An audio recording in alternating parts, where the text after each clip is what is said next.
Y'all know who I am. Look up. It's already falling. Money coming down. Coming down, coming down. Money coming down. Money coming down, money coming down. Money coming down, money coming down. Rain down the money, rain down the money, rain down the money, rain down the money. Money flowing in, money flowing in, money flowing in, money flowing in. Money coming down, money coming down, money coming down, money coming down, money coming down,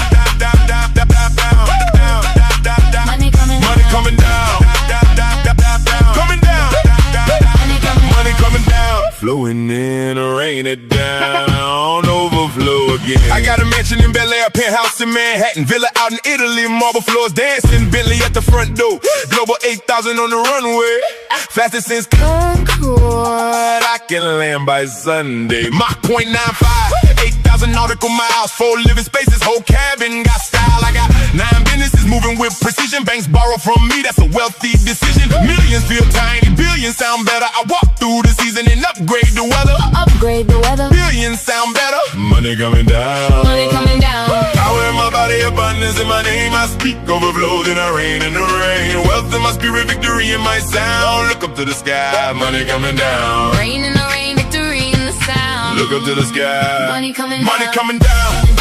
Money coming down. Money coming down. Money coming down. Rain down the money. Rain down the money. Rain down the money. Rain down the money. Rain down the money. Money flowing. Money flowing in. Money. Money flowing. Money flowing. Money flowing in. Money coming down.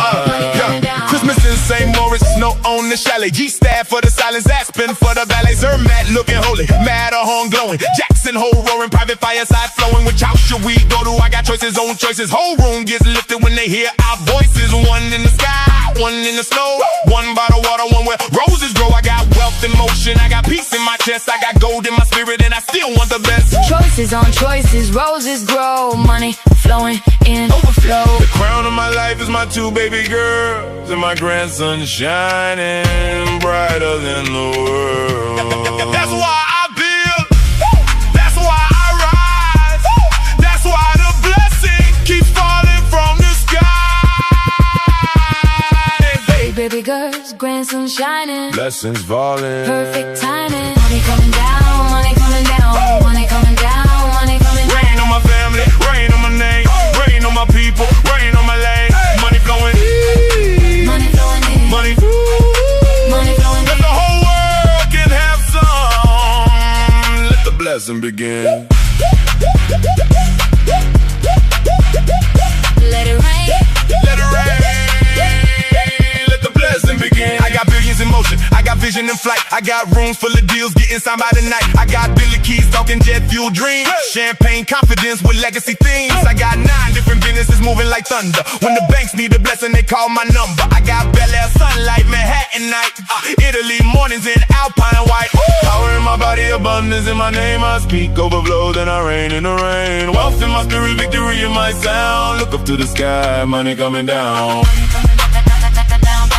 money coming down, money coming down, money coming down, money coming down, money coming down, money coming down, like rain on the roof, money flowing in, like living proof, money coming down. let the whole world see. I was built for abundance, abundance shows me. Money, abundance shows me. abundance shows me. Money flowing in, overflowing free. Money coming down, money coming down, Money coming down, down, down, down. money coming down, money coming down, Money coming down, down, down, down. money coming down, money coming down, Coming down.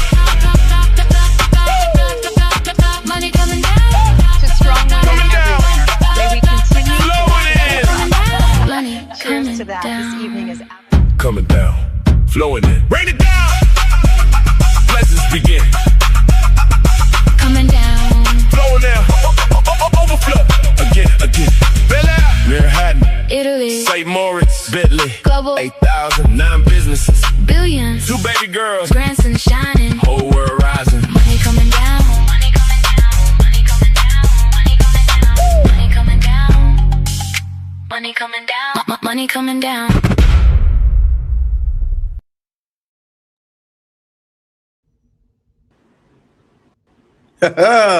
Ladies and gentlemen, welcome to UBU Live. Let me take this off my face. My name is William Rochelle, but you can call me Bill, and I don't know what I'm doing on Restream. And welcome to UBU Live. We have a little switch up here, and you're going to see a little bit of aggravation. Um, my buddy, my son here, um, joined me within 3 minutes. Uh, yeah, you are in the intro, Jackie. I always do a shout out to you, whether people see it or not.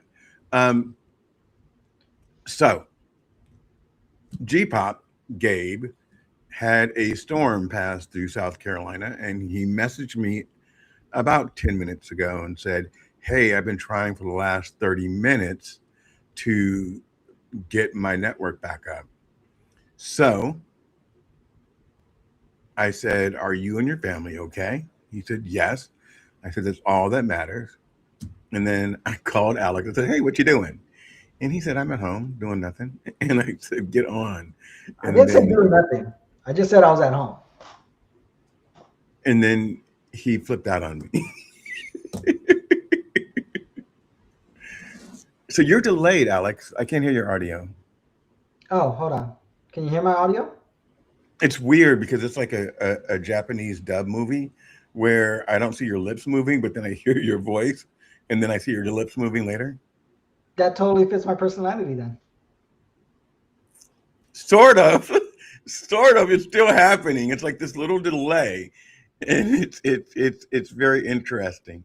So, I will fight you. what did I do? It is live, and you just roll with the punches. And I said, Alex, and he is a rock, but he was not happy. He said, "I don't like this pressure. I'm not dressed." But I want to tell people something. It's not about what people say, it's about the fact that I knew he would show up. So, regardless of how he felt, he wasn't going to let me come on alone. And I was really ready to come on alone. It was really, if he had said no, I would have been like, okay, what am I going to talk about? But he is here, and we are going to talk about just life, liberty, and the pursuit of happiness. Next time I'm sending you the voicemail. I cannot believe your lips are not moving. What's going on with your audio, Alex? Are you Hold on, I using can like hear your? you just fine. I know, but are you using your speakers? Yeah, I'm using what I normally use is my laptop and my speakers and my mic from my laptop. Okay. I Now don't you're I don't have a cool setup like you. I'm sorry. no. But you're synced better now.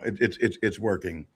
Um, Jackie Hallberg says, "Nice job at stepping in, Alex." Um, Thank Alex is a you. really good guy, and uh, No, I'm not. that see, whenever you talk shit, it doesn't come through. I stopped myself because I was going to say something and I filtered it. Okay, say it. I was going to say, no, I'm not. I'm a dick. You are you lately. So, so I'm going to share this with No, everybody out there, in a nice way. no. So, Alex has always been that gentle spirit, that accommodating spirit, that I'll do it type of spirit, and now he's walked into that season where he's like, I can say no. No is a full word, and don't ask me about it again. So Jackie is saying that she's been watching your lips and that they move magnificently for her. Well, So thank maybe it's you. something on my end. Maybe it is your end. Um, so how what changed in you First off, that's a weird shirt. I've never seen a collar shirt with a zipper that goes up that high or full body. This is going to be fun, fun, fun. I can tell already. What made you change to to really setting your own boundaries Wait, and you didn't feeling? hear what I just said? I did hear what you just said, and I'm ignoring it, Alex. Oh, okay. I just because there was an audio issue, I thought maybe you didn't hear it, so I had No, to I repeat heard it. it, and I also want to know why you're sleeved out. But go ahead. So I'm sleeped out because I was actually cleaning the house. Uh huh. So yesterday was laundry day. Today is deep cleaning day. And when you called me and you're like, hey, what are you doing? I'm like, yeah, I'm at home. I wasn't doing it, I didn't say I wasn't doing anything. I always doing something at home. So I was in the middle of like moving furniture around so I could clean and dust and Swiffer and do all that good stuff. Then I So saved you. no, I need to get done. So now what you're putting me back an hour. So instead of me resting at like 7, I'm probably gonna be resting around 8 or 9 now. Okay, So but your what? Because I'm what? so it's your fault. Okay. All right. Hey, but you know what? You guys, you heard all of that aggravation, but he shows up for me. I'm good now. He shows up. And that's what's important is the people that show up, the people that come through. And we often concentrate on the ones, why didn't this person show up? And why didn't this person do this? And Alex is always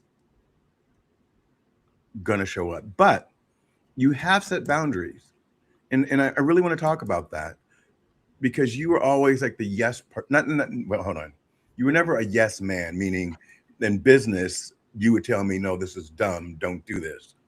Right. But you set boundaries recently, Yeah. and they're very, you're not rigid, but you're decisive. And it's a form of maturity. So, how, what facilitated that change? And then how has it affected your life? Hey, Paulette Ham. Hey, Christy D. Williams. Hey, Jackie Hallberg and Chris Pinadalia, who I hope is not connected to Alex, because the two of you guys would drive me crazy together.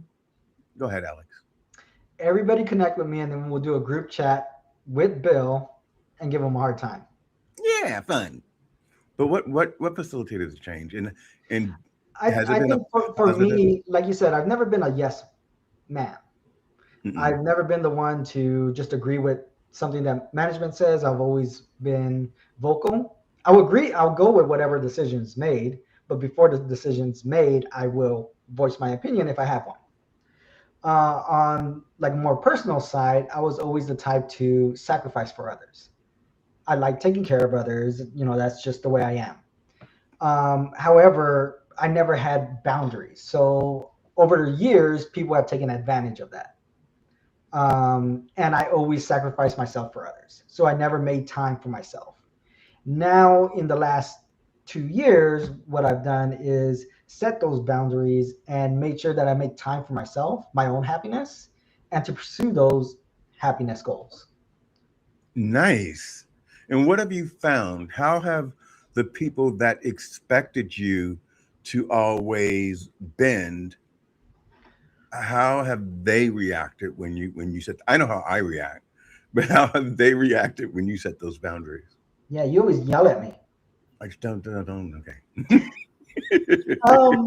So there's some people that will understand, but they will bitch and moan about it, Bill.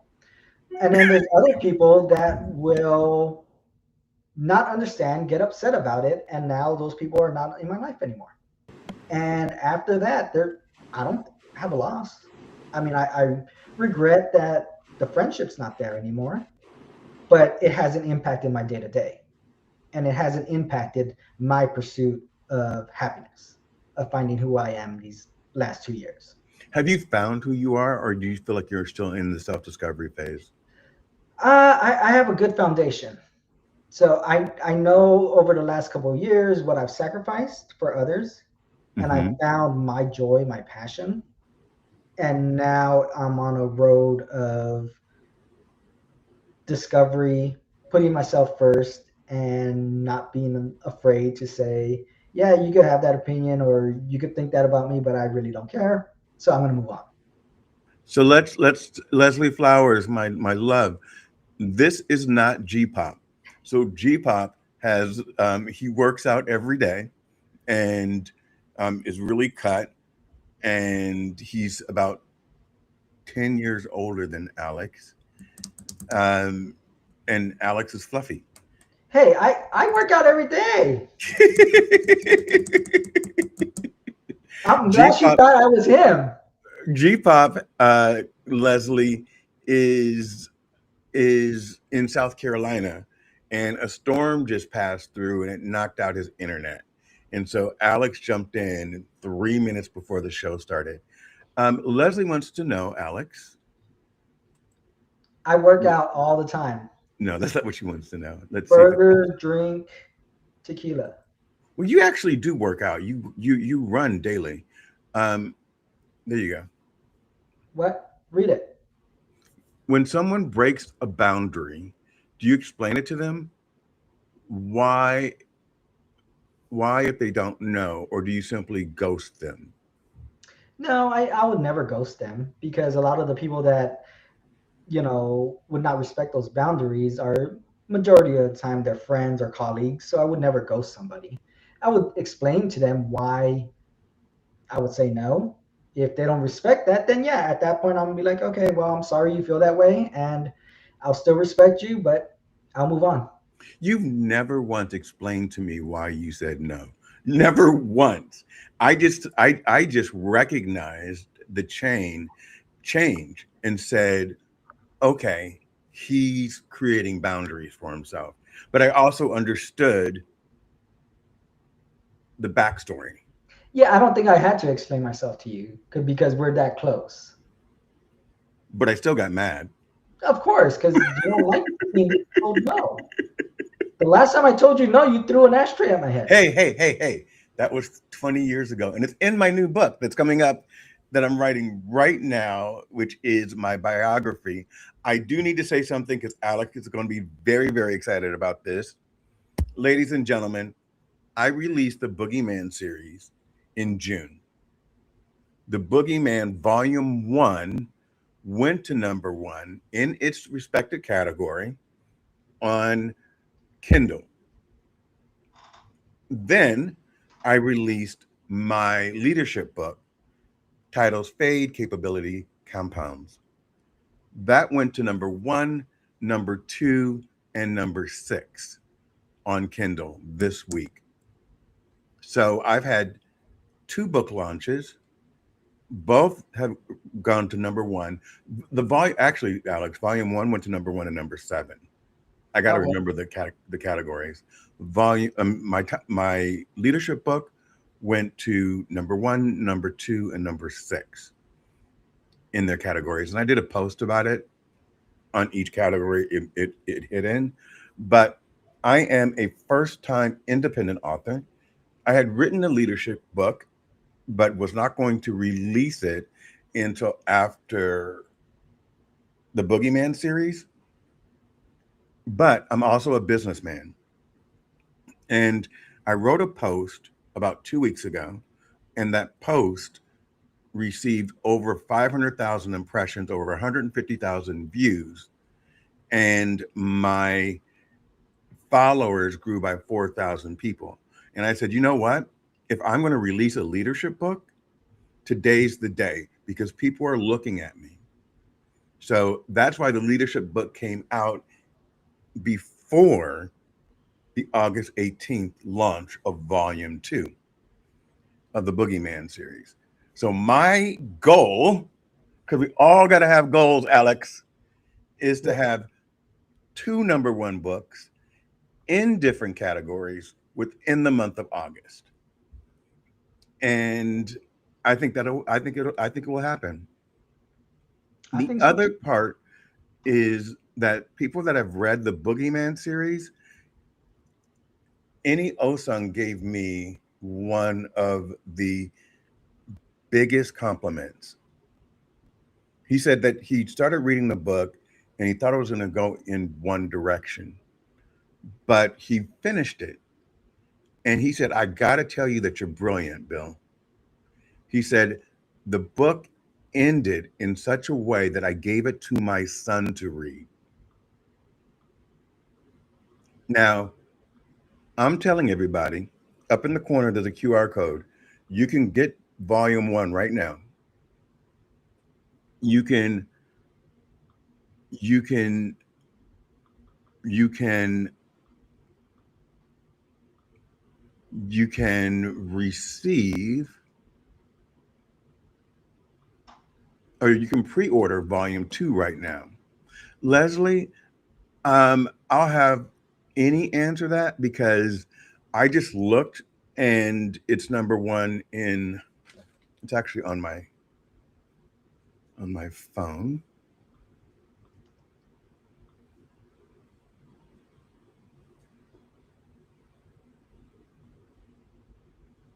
Sorry about this, Al. Say hi to the people. Hello, everyone. So I'm answering. I would say Absolutely, Paulette. I jumped when the opportunity showed itself, and I just pushed it out there, and it's been out for a week. So Leslie, Amazon Kindle rankings, it's number one in business management science. It's number two in business decision making, and it's number six in motivational business management.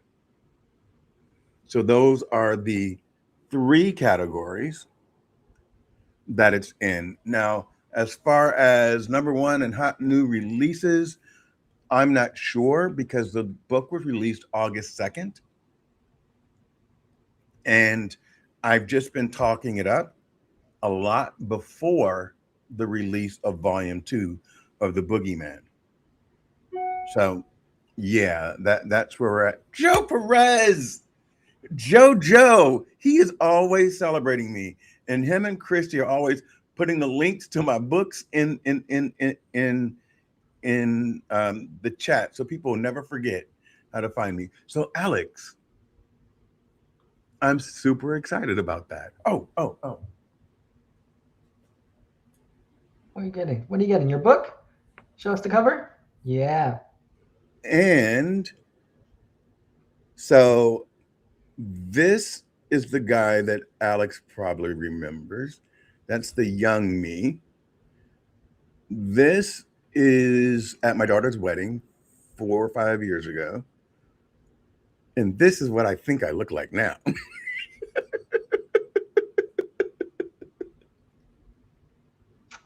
Yeah. I'm not gonna make a comment.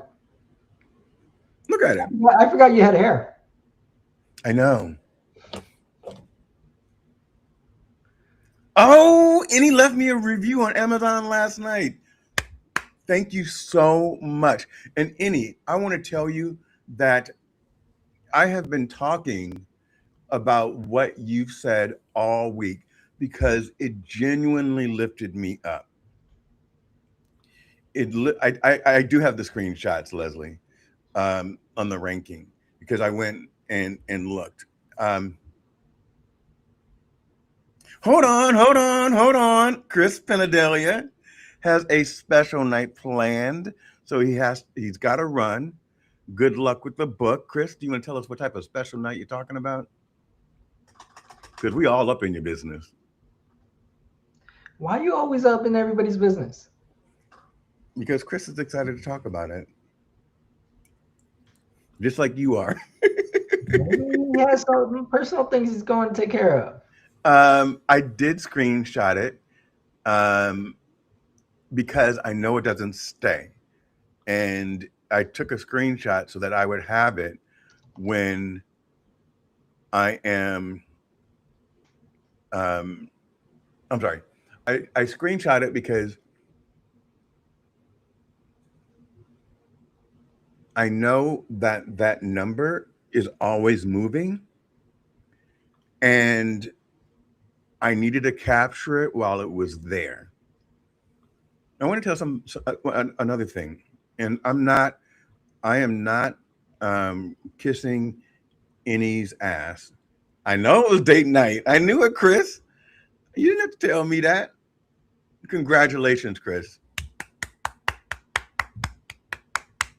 I'm so happy for you because you're happy. Um, Annie has done two things for me regarding this book, volume one. The first one is I was on his show, and no one has asked me to join their show except for Americo to talk about my book and Annie. So I got to talk about it myself. I got a platform, I'll do it. But while I was on his show and we're talking about the book, Annie said, "You're in the top 100 ranking and you're number one and number seven." And I had no idea how he found that out, but he told me this. So when titles fade into the room, Pinadella, okay, enjoy your date night. When titles fade into the room, I was just trying to figure out how I found those numbers. And today, you too, Chris, and enjoy your night because I know that it's going to be wonderful for you. Today, I just decided to look, and when Annie told me on his show that I was number one, I I was shocked. I had no clue because I don't know what I'm. I know from a business perspective what to do, but I've never dropped a book before. I've never gone on a book tour. I'm after the dropping of the book. I'm like, now what do I do? Um, but I'm proud of myself. And Annie is the one that told me about that number one ranking, and he said it's for 24 hours, and I could have missed it, but in that moment we were talking, and he looked it up for me. The other thing that really elevated is that his review on my book was unforced. So I wasn't on his show.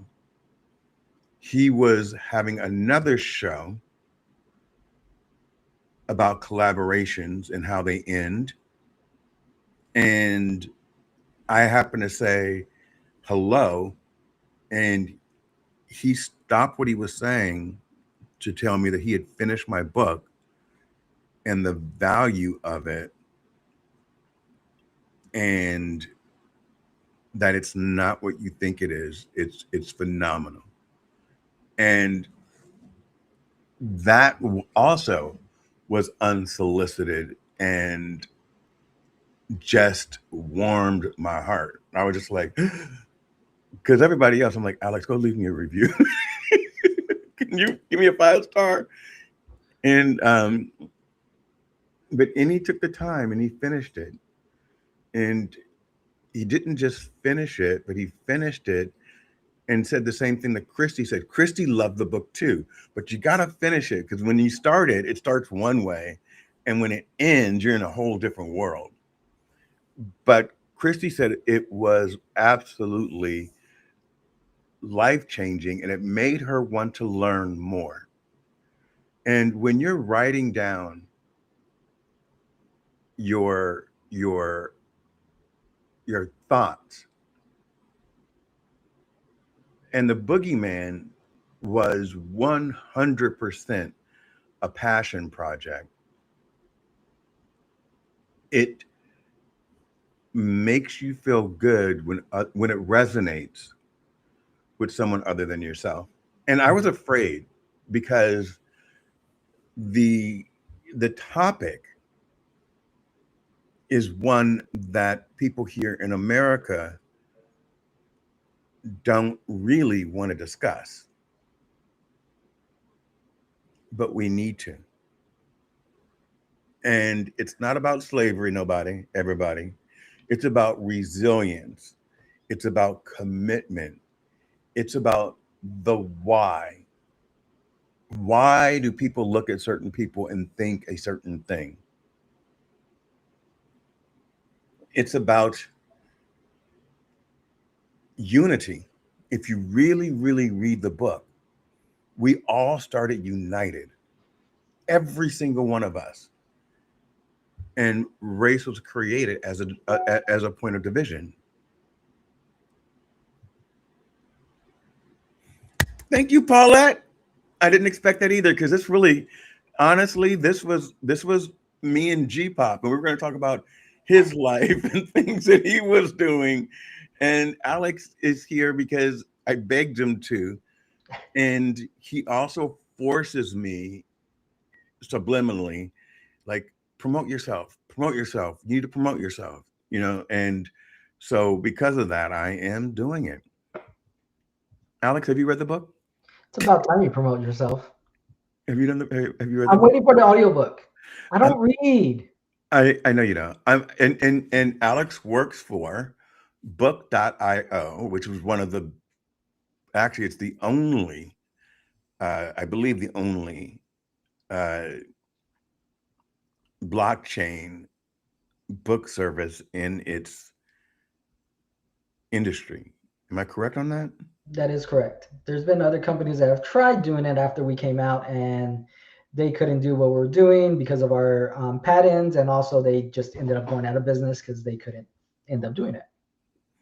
And book.io really does, or really is, a great place for independent authors because they get more of. They get more percentage. Right now with Amazon, I think the authors get 30% and Amazon gets 70%, whereas we turn that around and say, why should we get the bulk of it when we want the people who are creating to get more of the cut so they can keep creating? So authors and everybody gets 70% and we get 30%. Okay, so I believe I signed up for the 70%, thinking, see, I need to read too, thinking that I would be getting the 70%. Oh, with Amazon? Yeah, Yeah, no. yeah. So anyway, so I'm enrolled in Kindle Unlimited for Boogeyman Volume 1. I think I'm going to take that out, and I'm going to keep myself on Kindle Unlimited for Volume 2 for 30 days or 90. I think it's a 90-day commit, and then take it out. And then what I'm going to do, my intention is to slowly roll those over so that I have both structures. And because, you know, I started off this show with Money Coming Down, which is a manifestation song. There are things that we call creepers, right? Sleepers that start off here and then they slowly start rising. And I truly believe that volume 2, because it's set in today's time, is going to exceed what volume 1 created. If that makes sense. Because it talks about Michelle Obama, it talks about Janet Jackson, it talks about, why are you laughing? Nothing. I just smiled. It talks about um, other people, right? It Mhm. doesn't mention um, the president of the United States or anything like that because I just refuse. But it gives you, so volume 1 shows you how it was built. Volume 2 shows it to you in motion. So that's what makes it really exciting for me. What are you doing? Are you replying people in comments? No, I'm actually, because to your point, I'm always working. Okay. So before I was at my desk, I was cleaning house. Now that I'm at my desk and we're talking about books and everything, I had a bunch of my agents working on our Gaddy forecast that you put your book through.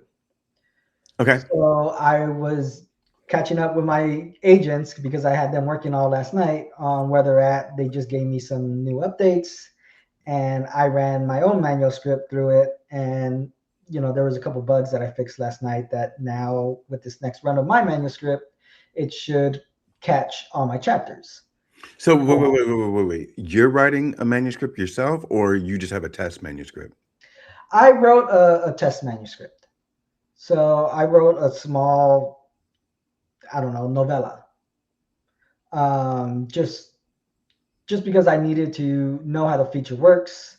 I wanted to make sure that the galley forecast is going through each one of the chapters the way I expect it to, and that we can make changes. Because before you ran it, I didn't know exactly how it worked. They gave me like the foundation of it Mm-hmm. and built it, and I was going through and testing it and making changes. Now that I've gone through and fixed a bunch of things that were broken, I added some new features to it, like a heat map of your chapters. So I don't know if you did it already when that was out there, but it gives you a chapter by chapter breakdown of, hey, people are dropping off on this chapter, or this chapter is very light. You're not building up your characters right. Mine actually got very, very good It reviews. got really good reviews. Yeah. Really good reviews. So last night I ran my manuscript through it, and it said my book sucked. So what I did was I wrote it with an agent. Like I gave an outline of the book that I was writing, gave it to an agent and said, go write it. And then I corrected everything because it sounded stupid. And then I had Galley Forecast go through it. It told me my book sucked. So I got the in report out, gave it to my agents, and it said, okay, we reviewed your Galley Forecast. These are the areas that need to be corrected. Let's go ahead and work through it and correct them.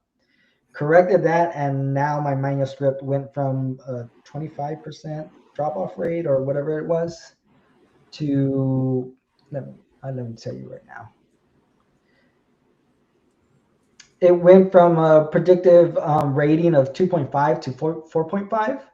So, I was able to get the information that I was outputting, make sure that I update my book to cover any gaps, get that done. And in that testing, I found that for whatever reason, it was counting my title page as chapter one. So already it was dinging my book as your first chapter is like blank. Right. So I had to fix the way our agents and our code goes through each manuscript to make sure that even though you don't have it labeled as title page, we can figure out, okay, this is a title page, so don't count that as chapter one. Look for the true chapter one and start from there. So this segues into a really good conversation. So you have a team of how many people working for you? Agents. Agents, I have, I think, about 15 Okay, between I have my 30. own agents and agents that are like, our company agents.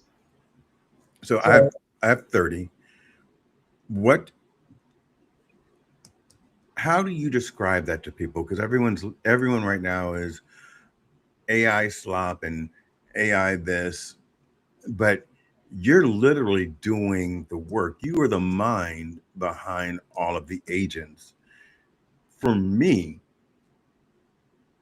I feel as if the agents are just like my staff. I have to train you on my expectations, mhm, and then you carry it out.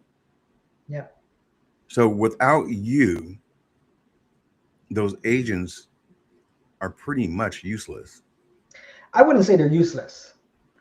I would say the agents will still do work. However, will the outcome of that work be accurate, be what you want it to be? Because if they don't have any of that guiding hand or that guiding light, they're going to go out and build stuff that they think would work. But for, whatever industry you're in, if you have the knowledge on what works best, they would not know that. They have an idea of what they think would work, doesn't mean that that's what's going to work. Like I said, I gave them an outline of a book I wanted to write, and when I read it, you can read it and know that there's no heart, there's no feeling in this. So Right. I had to go through and tell them what am I looking for, and teach them like you would a child. And then once they mature, then they start writing better content. They start writing better code. They start doing better, and they start almost predicting what you want. But at the same time, you need to sometimes reel them back in or give them more information. Got it. So I, So I think right now, because we also created a nonprofit here called the North Texas AI, or North Texas AI something. And we're the only people right here in North Texas that are doing it, and we're trying to get people that are building whatever they're building with AI together with founders, angel investors, and other builders, so people can get together, talk about what they're building, and maybe people get together. Maybe we get them in contact with angel investors. Maybe we get them in contact with a company that's looking to do what they're doing, or we just had someone from the Plano Library go, and they want to bring in Wait, you just had AI. someone what?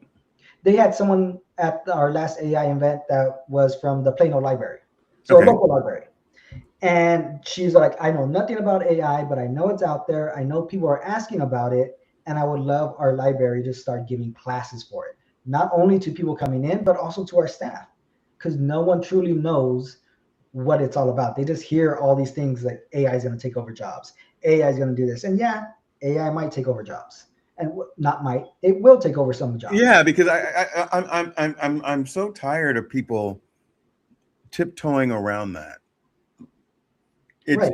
It don't stop saying, you know, AI can't replace humans. It eventually will. We are training it to replace us. Every time we use it, it's collecting data. Will you stop working for a second? I'm He had listening to to you. he had to train his AI in order to make it better for the company, because on its own it didn't, but it slowly starts understanding what it is that you need. Right. So the issue really is, the issue really is we need to learn how to evolve with it. And that's the one thing about humans that separated us from the dinosaurs, is that we're able to evolve. Is that the only thing that separates us? They're dead. I don't know, Alex. I don't know. But, you know, what do you think about those that say, oh, there's no need to worry? I don't think you should worry, but you need to get yourself on that bandwagon or be left out. I think you need to be educated on it. Right. I can tell you right now, Logan, my son, who is 21, is working at a flight school here in McKinney. His son is a pilot, He is which is amazing. training to be a pilot, but he's He, working he, at, he can fly on his own he right can now. fly on his own. He has his private and commercial pilot's license. Yeah. So, Um, but at that flight school, it's a small mom and pop owned flight school. He's known these people for a couple years, so they offered him a job.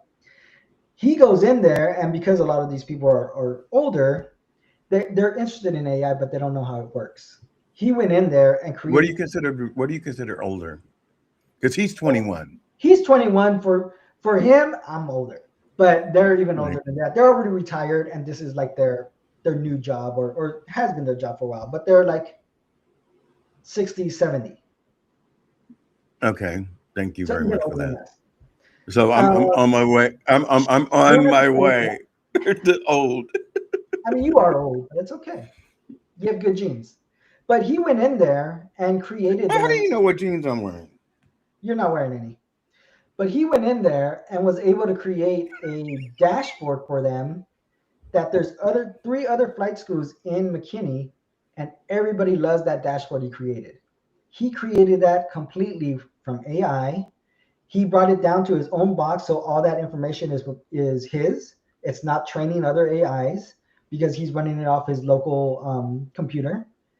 And what he can end up doing with this, and what he wants to do with it, is eventually, if he opens up his own flight school, he can have that dashboard now, because everybody Yeah. has asked him already, where did you get this? We want to do this. Can you build it for us? And he doesn't want to build it for them because he's saving it for himself.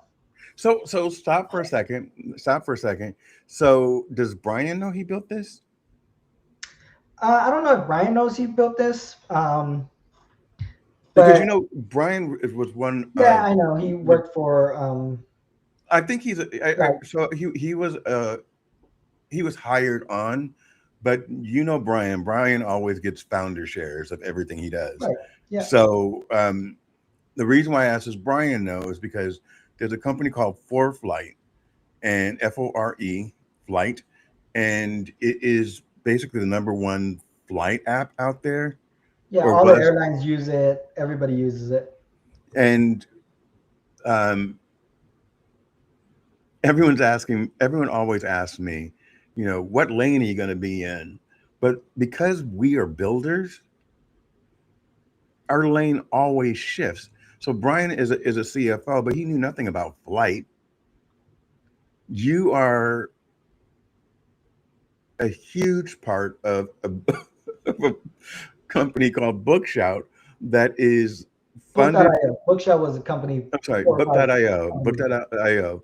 Book.io, which got its first angel funding from Mark Cuban. It has, according to Sheila, uh, Snoop Dogg on the board and Mark on the board and a few other people. And you just say, I don't read. No, well, here, let me take you back. I I do read. understand that you read. I understand. But what I'm saying is No, when let you me got. explain this. Shh, hold on. I Mm, do read. I love the fact that you had to mute the mic. I do read. I prefer audiobooks because I am always working. I am always doing things. So what I do is whenever I am working out or I am running, I'm listening to audiobooks. But for me to sit down and read a book, that is quality time that I wish I had.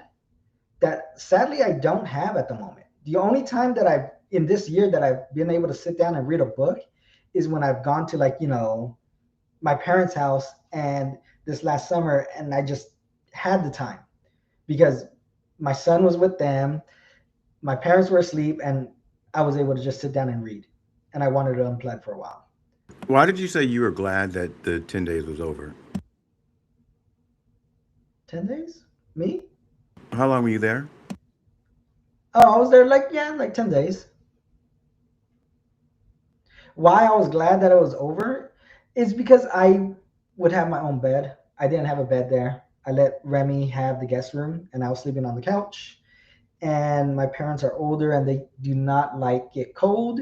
So the house was a constant 80 degrees Why is that?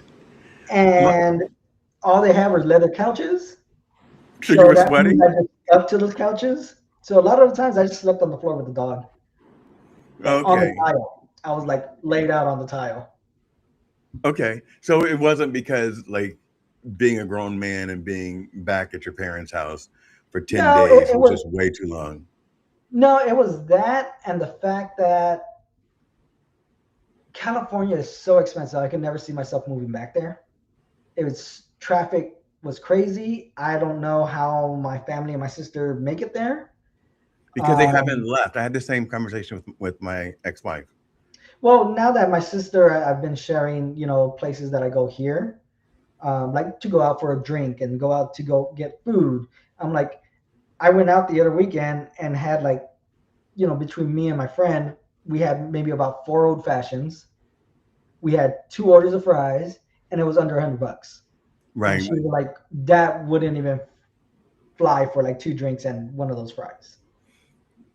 I always say that and you get mad at me, or you don't get mad. You're just saying it was too much. But my favorite property that I owned was in Dallas. I just loved everything about the house, the way it was Mm. spread out, the way the back kind of when you got into the family kitchen room, Right. how that all overlooked the waterfall and the pool. I just thought it was gorgeous, and you thought it was way too much. Well, because it was just you. I mean, even me with this house that I'm in, it's not a big house. It's comfortable for me and my 2 boys. And we still, each boy has a room. I have my room, and we have an office that the boys share for like work and for play, their video games. And I still think it's big. Logan's going to Texas A&M next year.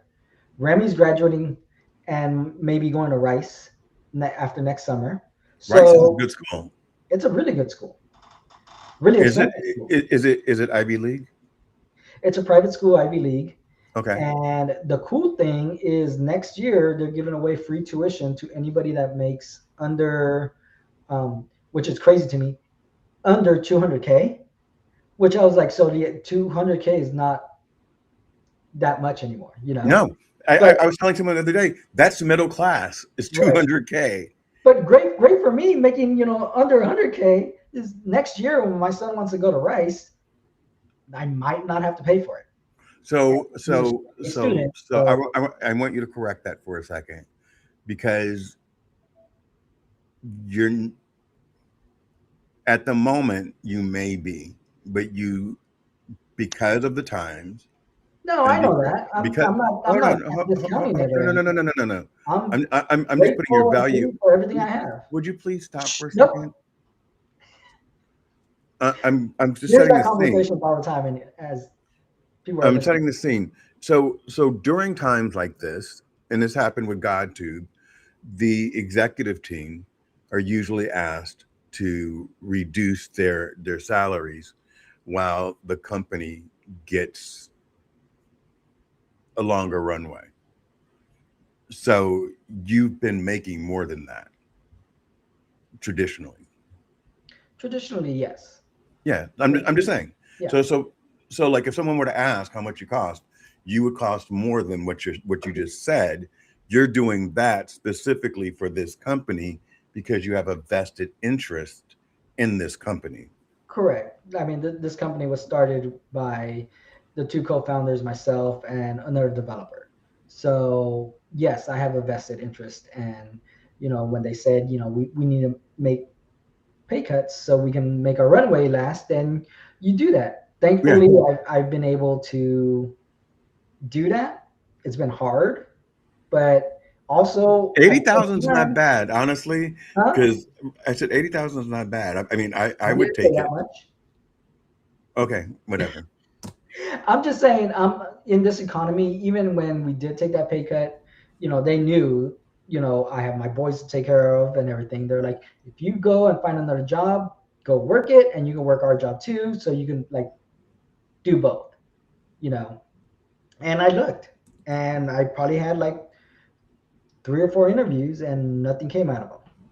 It's just a very tough time right now. So yes, I'm glad and thankful for what I have.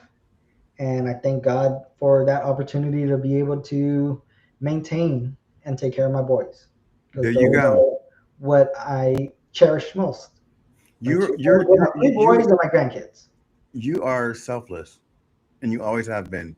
Even though you've set boundaries, your your light is always love, and you're still focused on your children and your grandkids, even though you're prioritizing yourself.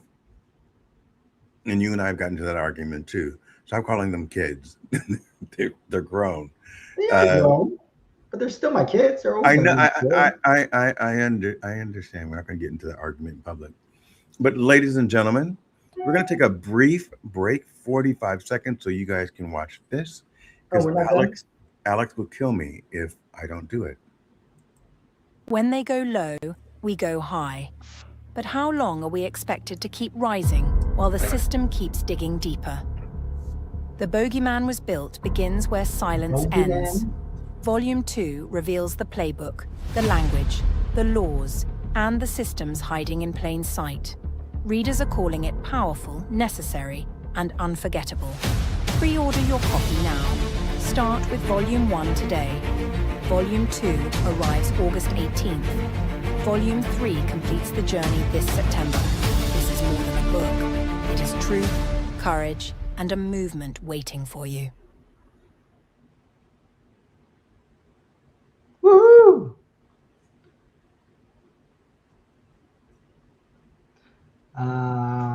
Can everybody still hear me?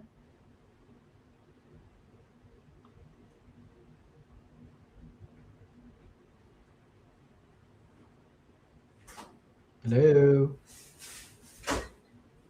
Billy? Can you come back?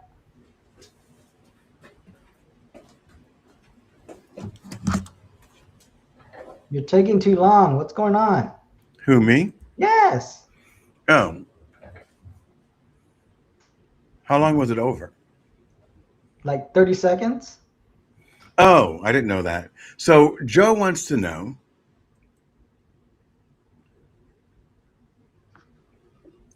the lifespan leads to one professional length too. Oh, I was gonna say, I hope I don't live beyond 100. How long do we see our need for income before retirement or working for ourselves? I'm going to say that life has changed and we need to figure out different forms of income. So, my last article that I wrote was about Americans being expected to work until they're 70, but finding it hard to get jobs after 50. So, what do you do with those 20 years? And over the last 20 years, no matter what you've done, the goalpost keeps moving. So, doing everything right, and I really think that we should be able to do something about this. But um, since we've been in the workforce, so Gen X, right? Since we've been in the workforce, we've gone through three different major crises. So we had the floor ripped out of us from under us in 2008, which really came to a head around 2009, 2010. We had COVID, and now we have what's going on in this moment. Those are three things. And so you have to think each time we've had to rebound, but each time some of us, not all of us, I can say um, right now there's 444. There's 444 people that were, oh, now it's 345. But at one point there's 444. And so I'm into numerology. So it's great. Um, People are saying it's your stage now, Alex. What happened when I was gone? I don't know. I couldn't see that. Yeah. I didn't know if people were hearing me or not. I was like, Bill, where are you? I had to go use the bathroom. You know that. Thankfully, I wasn't saying any bad words or cursing you out or something. Yeah, everyone could hear you. This is such an Oh, important topic. now I see it. We're hearing you, Alex. It's so late when the comments come up. Yeah, yeah. It's well, there's a delay on not on YouTube but on LinkedIn. This is such an important topic. How can professionals recognize when a career change is the right move rather than just a temporary feeling?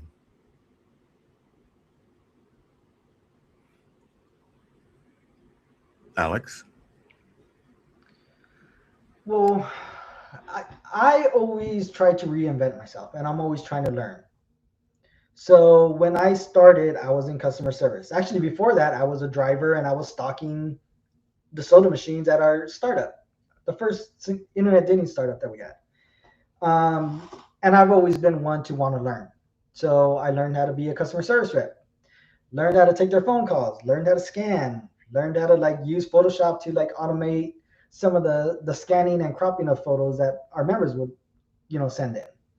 I think for me, it's always been that drive to do better and to learn. Um, I a lot of the stuff that we're seeing right now with AI, I I think it's like what we saw with QA automation. So I've always been in QA. In QA before it was always manual testing. You had, I think it was like 3 developers to 1 QA person. And once QA automation came out, people in the QA environment were afraid of it. They're like, no, this is going to end jobs. People were hesitant. I was more of, I want to learn this because it's going to allow me to do more. And that's what I ended up doing. So I ended up learning the QA automation, being able to program and figure out how I can automate better. That allowed me to work at a Fortune 500 company like McKesson, where they had me trying to teach some of the other departments, hey, how is it that you guys have 7 developers in your department? You're the only QA person, and you guys are releasing stuff every single day. How are you doing this? Because you work for a separate division of McKesson. Yes. So we were acquired by McKesson.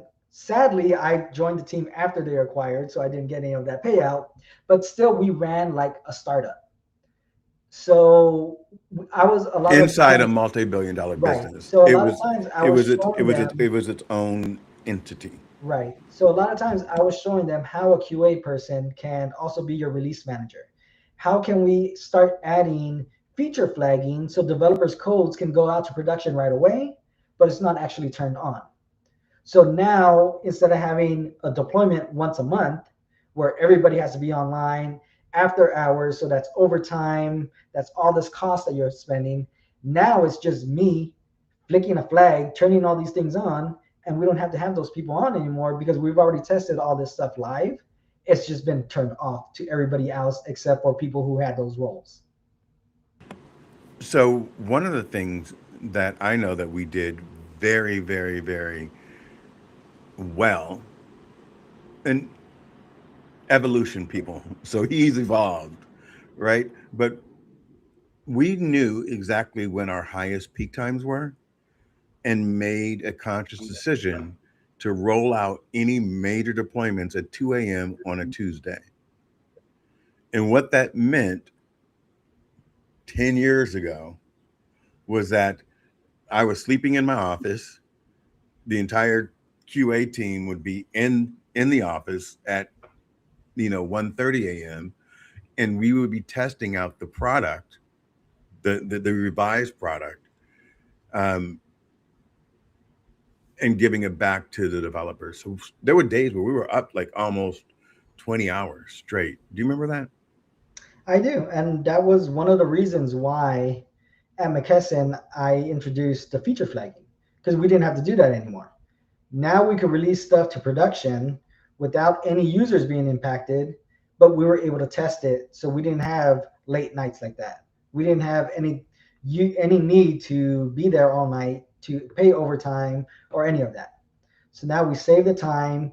Now instead of having large bundles of code going out every month, every day we release to production. So if anything broke, you're only looking at small chunks of code. So again, what we did back then was great. And then how did that evolve? So to And go back to that but question, let's be clear. It was well done with the information we had in that moment. right? Like I said, it was good back then, but then it evolved. So going back to the initial question is like, how do we know when to like pivot or adjust as you're getting older? It's really up to the person. Things that I've done through my career, I don't think everybody can do. You need to have the drive, you need to have the passion, you need to have the ability to learn. And everybody has those options, but not everybody can apply them. So I think a lot of times people have to look at themselves and figure out, are they fine where they're at or do they want to keep pushing forward? I can tell you one thing working at McKesson, my day one, I've never had a panic attack or anything like that in my life, but day one, I almost like shit my pants. And the reason for that was they had their like interweb and it has like a scroll bar, like a ticker.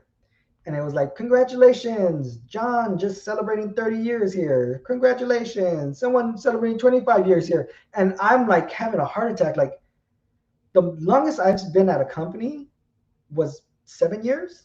Yeah. So being in one place for 25, 30 years, like, I think my parents or people of that generation are used to being somewhere, staying there, and being happy. I couldn't do that unless that company was constantly evolving and pushing the envelope. And in addition to that, I couldn't be there because at a company like McKesson, you had to be fine with your 3 to 5% increase every month. Absolutely. And that I couldn't do because we would have developers that have been there for 20 years getting paid X. And then you would have a new developer that's a junior coming in Getting and paid making more. the same amount of you, if not more. Yeah, yeah. You know, I love the way you put that. And I will tell you this. My rule of thumb has always been 6 years is where you make the biggest impact, and then you're really taking up space. You're like rubber stamping it. That's why I left Spark. I was like, at the 6 to 7 year mark, I was no longer being challenged, and I went into GodTube with less of an office. Right, it was a more of a lateral move, but the ability to build something and the equity stake and all of that made it nice. Now, the only thing that I will say is timing is everything. So GodTube was a great idea, and it was the fastest growing internet site at that time. So would I have made the same decision today? Probably, not knowing that the market would tank. Right. And everything shifts. So you have to understand, if you're continuing to build for a company, then you're continuing to learn. Hmm. And each time I've left someplace, I've gone into a different industry with major challenges and had to understand how to reset everything while maintaining everything. And I think that that's where the growth occurs. Yeah. For us to tell someone how can professionals recognize when a career change is the right move,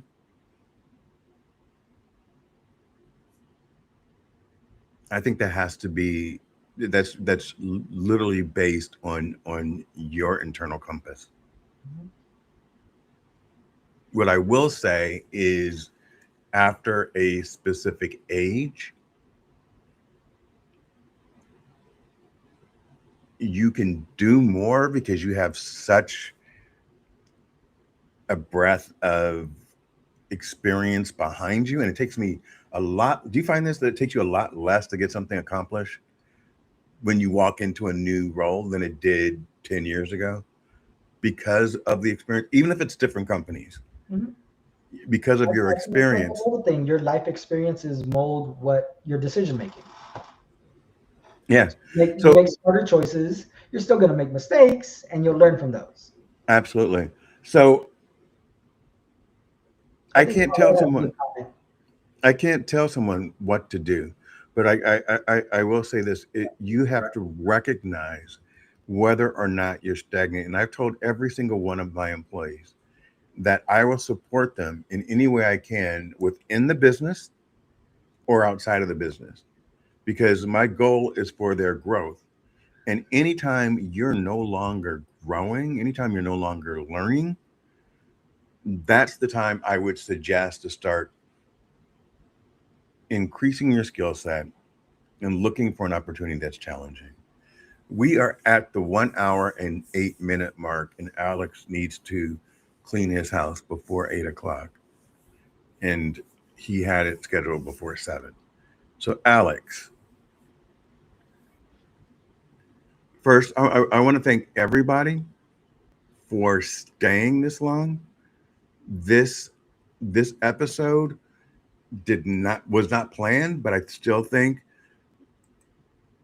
everything happens for a reason, and the conversation flowed really well, despite me and Alex literally fighting 5 seconds before the show went on. Um, Yeah, I cursed you out. I think. I don't know if you yeah, heard it or not. I think you did. Oh, everyone is as gifted as both of us, and I want to share this with you guys.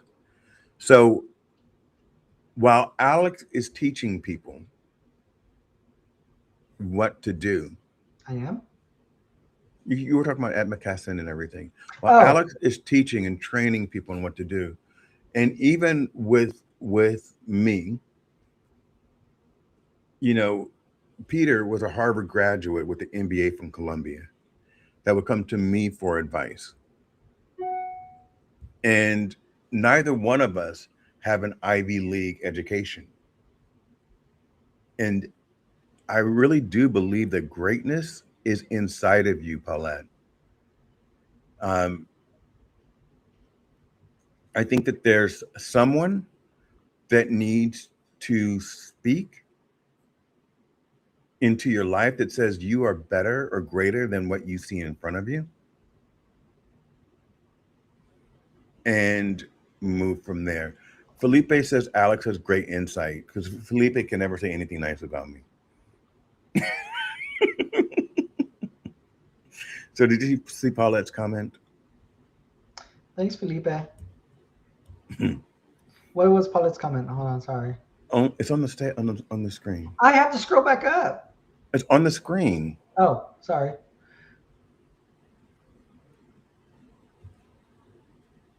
I don't think that's true. I think it comes down to what people want, and they need to push through their own boundaries. And I think all of us have those built up boundaries that we put up for ourselves. It took years for me to realize that I was holding myself back. It also took years for me to be ready to move forward. I think Bill has one where, a comment where he came up to me one day and said, don't let somebody else come in and take your position. And I told him, well, I can't even manage myself. And that was, at that time, I really couldn't manage myself. I was still having fun. I was still just enjoying being in my early 20s. So it takes time to realize. And I waited for you to say I'm ready. Yeah. And it takes time for someone to come to terms with, I'm ready and I just need that opportunity. And I've been blessed and lucky enough to know Bill, and he gave me that opportunity. And, not only once, but twice. And after that, I no longer needed to wait. I You flew, little birdie. You flew. Yeah. You took my job. I was going to say that, but I didn't want to.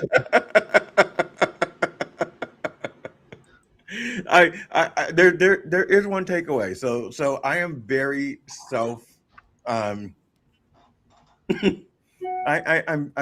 very much into the business, and Alex and I joke about him taking my job, but I was in a board meeting and the company was running low on money, and I said, everybody in here, and I was very adamant, everybody in here needs to figure out how the department's going to run with or without them. And the board turned to me and said, well, how would your department run? And I said, Alex has my entire handbook. Now I know I would never say that in a board meeting, but hey, right, you know what? You were right. You were right. I did. Yeah, and you know what? You carried it and you did it. And I also, ladies and gentlemen, when you're hiring people, you are responsible for them. So Alex and his entire family moved from Beverly Hills to Plano, Texas. Hills. We were working in Beverly Hills. Yes, but I lived in Rancho Cucamonga. Okay. From California to Plano, Texas. There was no way that I would have someone uproot themselves and protect myself over them. It wasn't going to happen. So anyway, with that said, you guys, this has been another brilliant show. Felipe Cofino, I'll see you at the wind down tonight. Alex Vasquez, you've been wonderful. And you can leave now. You don't have to stay for the outro to end. Bloop. Peace.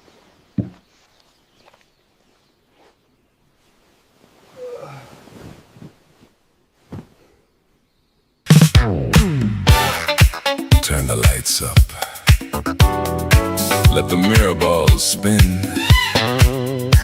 They told me not to look, So I looked again.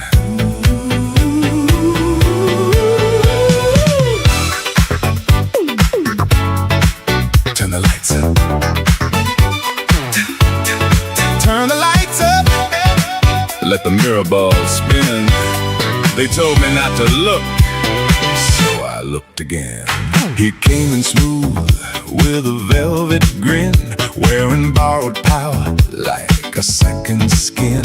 Everybody whispered, everybody moved, but the floor kept shining and the bass line proved. He was not the darkness, he was not the night.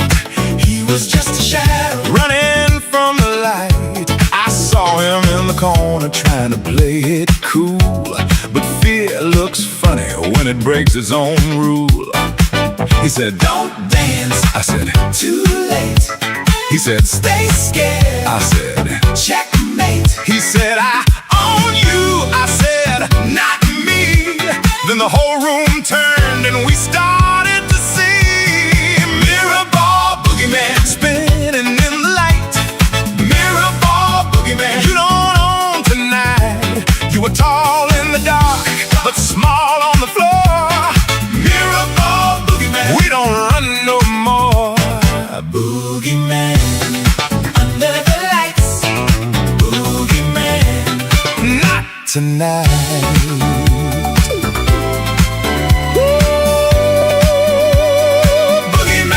Not tonight. Maybe he's a rumor dressed in gold. Maybe he's a story we were always told. Maybe he's a warning with a pretty face. Maybe he's the pressure trying to take up space. Maybe he's the boss man counting every move. Maybe he's the old fear trying to kill the groove. Maybe he's the voice that says, don't try. But the truth walked in with platform shoes on high. He said, don't shine. I said, watch me. He said, you'll fall. I said, we'll see. He said, I made you. I said, you lied. Then the strings came in and the room replied, mirror ball boogeyman spinning in the light. Mirror ball boogeyman, you don't own tonight. You were tall in the dark, but small on the floor. Mirror ball boogeyman, we don't run no more. Boogeyman under the lights. Boogeyman, not tonight. Under the bed, nothing there.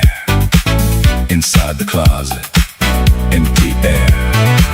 Behind the curtain, just a name. Fear wore sequins and played the game. But when the rhythm hit the truth, the lie got loose.